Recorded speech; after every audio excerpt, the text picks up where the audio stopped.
हाँ जी, तो कल मैंने एक पॉडकास्ट सुना।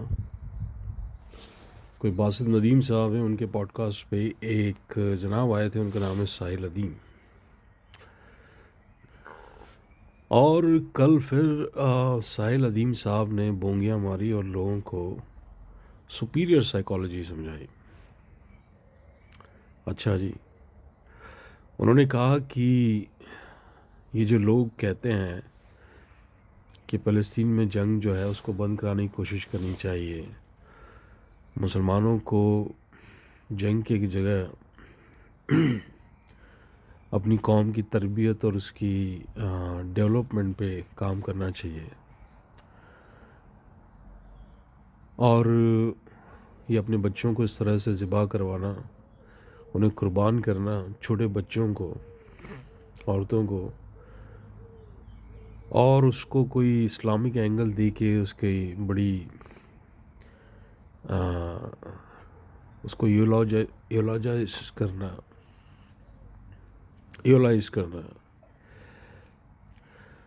कि भाई ये तो कोई बहुत बड़ा कोई जिहाद हो रहा है, कुर्ब नहीं जी। आप अपने बच्चे मरवा रहे हैं, सीधी सी बात है। तो उन्होंने कहा कि भाई, उन्होंने एक आर्गुमेंट पेश किया इन्फीरियर साइकोलॉजी का। उन्होंने कहा कि गांधी साहब कहते हैं कि अभी हमारी हालत नहीं है कि हम एक ताकतवर दुश्मन से मुकाबला करें। पहली बात तो ये भी क्वेश्चनेबल है कि कोई दुश्मन है कि नहीं है, और अगर इस वक्त हम इस तरह की हरकतें करेंगे तो इससे हमें सिर्फ नुकसान ही होगा। क्यों ना हम ऐसा करें कि हम अपने आप पे गौर करें और अपने आप को बेहतर बनाएं। तो साहिल अदीम साहब ने कल इस पॉडकास्ट पे कहा कि ये इन्फीरियर साइकोलॉजी है। सेकेंड वर्ल्ड वॉर के बाद गोरों की जो जीत थी ब्राउन वर्ल्ड पे, और ख़ासकर इंडियन सब कॉन्टिनेंट में, इन लोगों ने उसको इंटरनलाइज कर लिया है कि भाई वो तो सुपीरियर रेस हैं और हम इन्फीरियर हैं। तो ये और इनके जो एंसेस्टर थे वो गोरों के घोड़े जो है उनको नहलाते थे, उनकी नौकरी करते थे, उनकी ग़ुलामी करते थे। ये समझते थे कि वो सुपीरियर हैं और हम तो ग़ुलाम ही ठीक हैं। और उनका कहना था कि इसलिए दर नस्ल ग़ुलाम जहनीत है जो अभी तक चली आ रही है। और गांधी साहब का जो पॉइंट ऑफ व्यू है वो वहाँ से आ रहा है, उनका पर्सपेक्टिव। अच्छा जी, अच्छा तो सही हो गया जी, मैं आपको इसका जवाब देता हूँ। जबकि मैं तो एक इंडियन पंजाबी हूँ, मगर मैं दूर से आप लोगों को देख रहा हूँ, सो आई कैन सी ऑब्जेक्टिवली। देखिए जी, आपने जो कहा ना, मैं आपको एक डीपर लेयर समझाता हूँ, उसकी भी एक डीपर लेयर साइकोलॉजी की। और आप ज़रा बताइएगा मैं, आप तो साइकोलॉजी समझते हैं कि ऐसा है या नहीं है। और मेरी मुराद जो है वो सिर्फ किसी फ़र्द से, किसी इंडिविजुअल से नहीं है। ये जनाब जो है इनके जैसे सारे लोगों से है। ये पूरी एक गैंग है, it's a class of people. ये न्यू एज जो so called Islamic preachers with a modern twist, ये जो आए हैं, जो सूट पहनते हैं पाकिस्तान की गर्मी में, ऐसे और भी बहुत हैं। मैं उन सबको एड्रेस कर रहा हूँ। मैं आपको एक डीपर लेयर समझाता हूँ साइकोलॉजी की। देखिए, मैंने चाइनीज़ लोगों के साथ काम किया है कुछ साल तक, और मैं चाइना भी गया हूँ 2 साल तक। Used to go there every 3 months, and I had a lot of interaction with the Chinese, educated Chinese people. They were the best of the Chinese, the brains. उसमें जो फियर्सली चाइनीज़ नेशनलिस्ट लोग जो हैं, the हान nationalist, मैंने उनसे जब बात की तो मुझे एक चीज़ समझ में आई कि they are very, they do not want China to integrate with rest of the world. वो चाहते हैं वो चाहते हैं कि चाइना जो है, चाइनीज़ कौम बाकी दुनिया से अलग थलग रहे, क्योंकि इस दुनिया में, इस चाइनीज़ लोगों की दुनिया में, अगर वो दुनिया से इंटीग्रेट हो जाएंगे या सारी दुनिया एक दूसरे से इंटीग्रेट हो जाएगी, तो उसके बाद सिर्फ सच सामने आ जाएगा। ये सारे सुपरफिशियल डिफरेंसेस अगर ख़त्म हो गए, चाहे वो कौम की बुनियाद पे हों, चाहे वो रेस की बुनियाद पे हों, चाहे वो मज़ाहब की बुनियाद पे हों, आइडियोलॉजीज़ व्हाटएवर, अगर ये सारे डिफरेंसेस ख़त्म हो गए, चाइना बाकी दुनिया से इंटीग्रेट हो गया, तो ये जो जो चाइनीज़ नेशनलिस्ट बने फिरते हैं, जो उस दुनिया के बादशाह हैं चाइनीज़ दुनिया के, इनकी वैल्यू ख़त्म हो जाएगी, इनका पोर्टफोलियो ही ख़त्म हो जाएगा। चाइनीज़ लोगों को बाकी दुनिया की भी अकल आ जाएगी।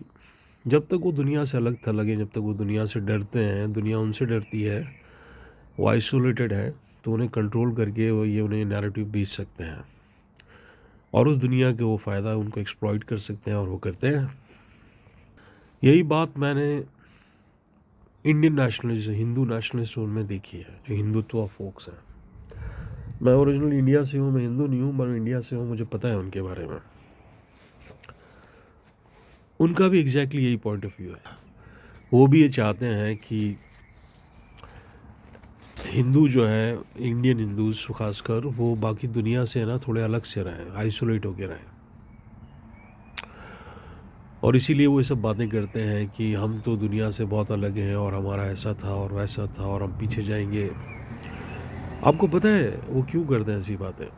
वो इसलिए करते हैं कि अगर हिंदुस्तान, इंडिया की हिंदू सोसाइटी अगर पूरी दुनिया से सीमलेसली इंटीग्रेट हो गई, तो दुनिया का सच सबके सामने आ जाएगा, और उसके बाद जैसे मैंने पहले कहा ना, सिर्फ मेरिट बचती है। फिर इंसान की मेरिट के बुनियाद पे ही उसे रिवॉर्ड्स मिलेंगे, और उस ग्लोबल दुनिया में वो सरवाइव नहीं कर सकते हैं, ये जो हिंदू नेशनलिस्ट है, या फिर ये उस तरह से इनकी वैल्यू नहीं रहेगी। जब तक हिंदुस्तान के लोग बाकी दुनिया से कटे हुए हैं, आइसोलेटेड हैं इंटेलेक्चुअली, तब तक ये उनको बेवकूफ़ बना के उन पर रूल कर सकते हैं। ये उस छोटे से कुएं के बादशाह हैं, कुएं के मेंढक।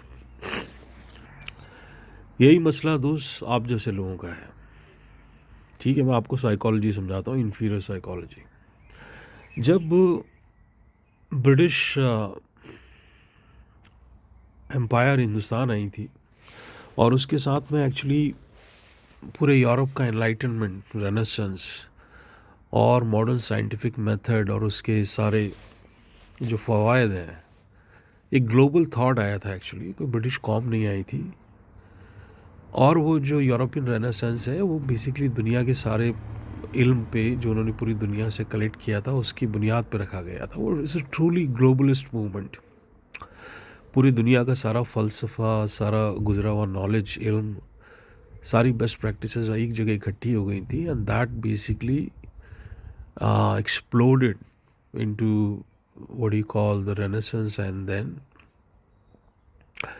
the industrial, the scientific revolution of Europe.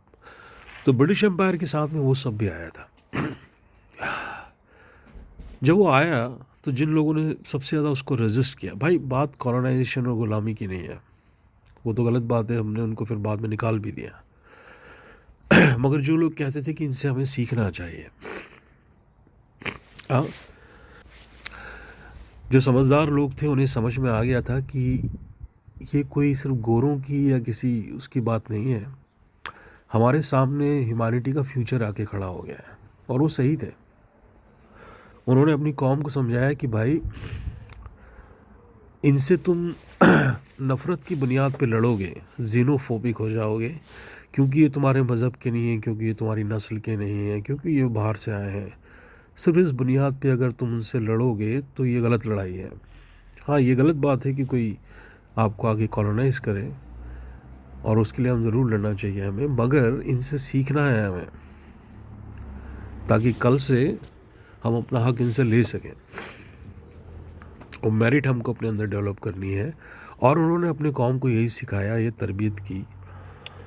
और फॉर्चुनेटली बहुत सारे लोग उस रास्ते पे गए भी, और उसी लेयर में से जिन्होंने उसको कबूल किया और सीखा, ये सारे जो इंडिपेंडेंस मूवमेंट के लीडरान थे, ये सारे वो थे जो वेस्टर्न यूनिवर्सिटीज़ में वेस्टर्न एजुकेशन लेके आए थे, modern education.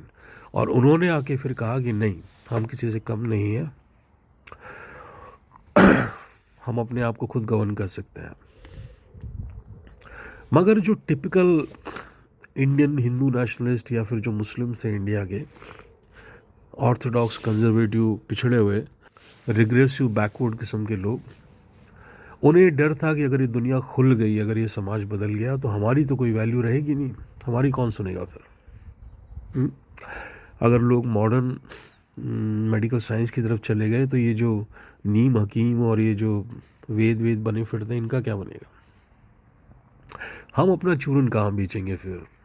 Change is very painful, right, और such a huge civilisational change is very very painful. There are lot of beneficiaries of it and there are a lot of losers of it. तो उन्होंने काफ़ी resist किया उसको और आज भी कर रहे हैं। और ये लोग थे एक्चुअली जो अंग्रेज़ों के गुलाम थे, वो लोग नहीं जिन्होंने मॉडर्न दुनिया को एक्सेप्ट करके उसके साथ चलने की कोशिश की।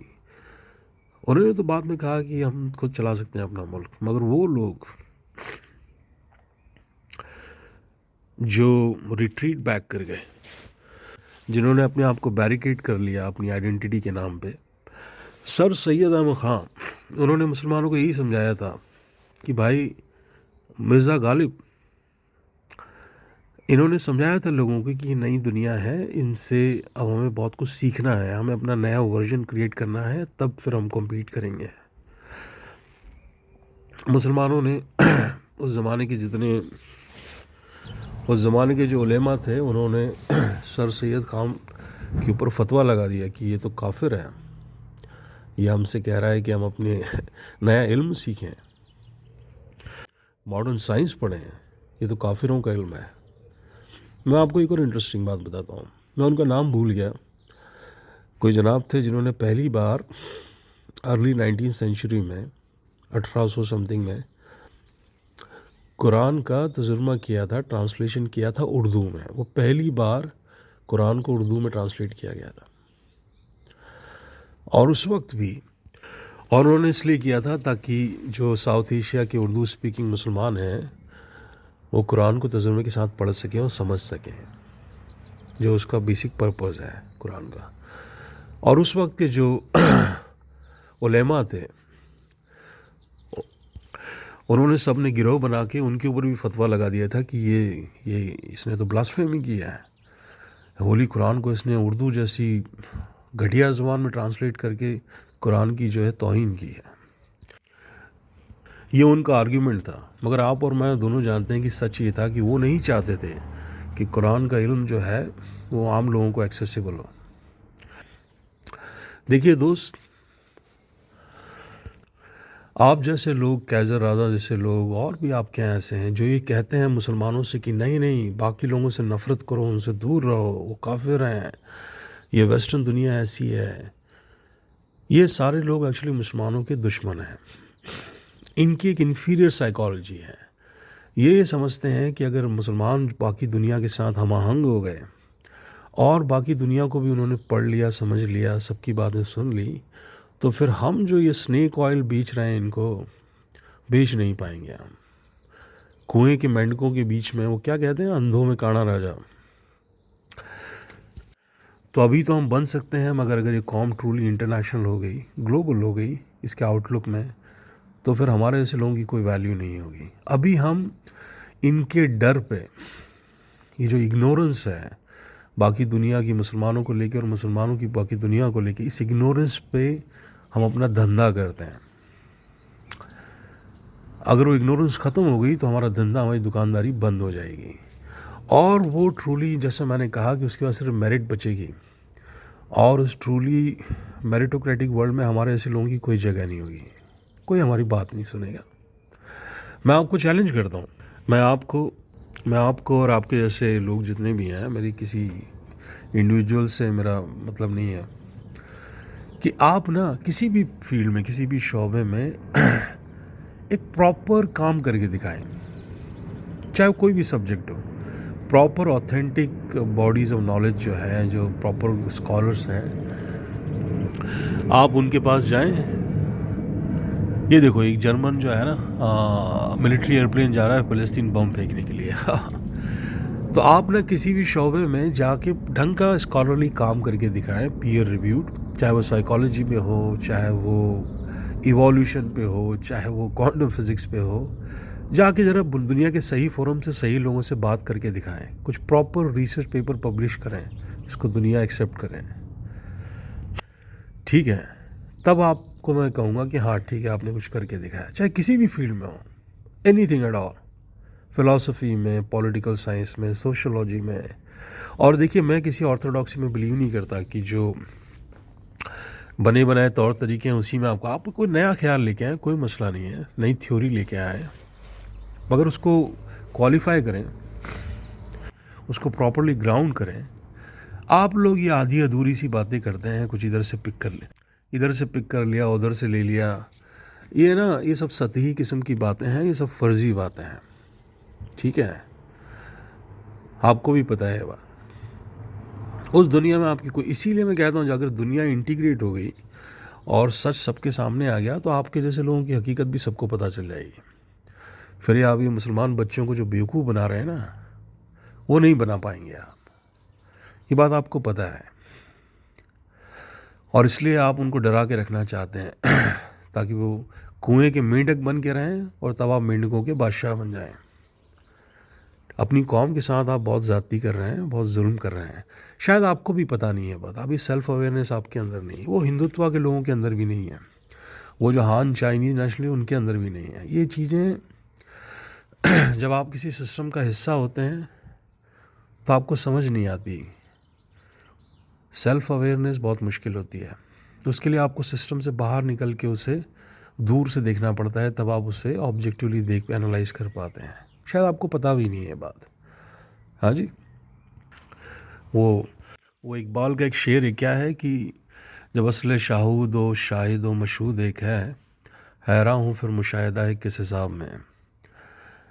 तो शायद आपको वो अवेयरनेस ही नहीं है आपके। मैं नहीं कहता कि आप लोग मुनाफिक हैं या आप जानबूझ के करें, शायद आपको पता भी नहीं हो सकता है, तो खुदा के लिए ये ना करें। और ये डीपर लेयर है इन्फीरियर साइकोलॉजी की, ठीक है जी। तो आप इस पर भी गौर करें और हमें बताएं ज़रा, आप तो बड़ी साइकोलॉजी की बात करते हैं। और इतनी खूबसूरत सुबह है यहाँ पे यूरोप में, ये देखिए जी, फूल भी उगाए। तो मैं जाके थोड़ी गार्डनिंग करता हूँ, नाश्ता बनाता हूँ, और टेक केयर, खुदा हाफिज़, रब रखा।